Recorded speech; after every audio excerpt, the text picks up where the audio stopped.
Welcome to Kenton's videos. Enjoy the video. A native 4G phone cannot register on 5G radio networks directly. That limitation is due to different radios and antennas inside the device.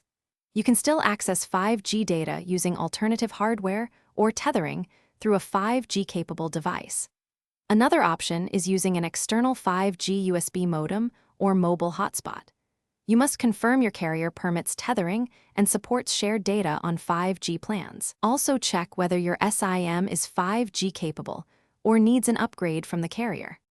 Use a 5G mobile hotspot to share 5G data with your 4G phone over Wi-Fi. The hotspot makes the 5G radio act as a bridge for your older device.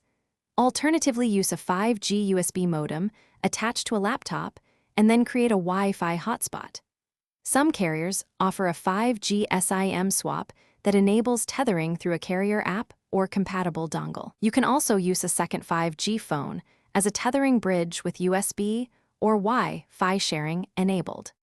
First, call your carrier to confirm your plan supports 5G tethering and that your SIM is 5G ready. If needed, request a SIM upgrade or eSIM activation from the carrier. Next, power on a 5G mobile hotspot or 5G-capable phone and enable Wi-Fi sharing following the device instructions. On your 4G phone, join the hotspot network and enter the provided password. Finally, run a speed test to confirm 5G throughput and monitor data usage to avoid overage charges. Thanks for watching. Consider subscribing if we helped you.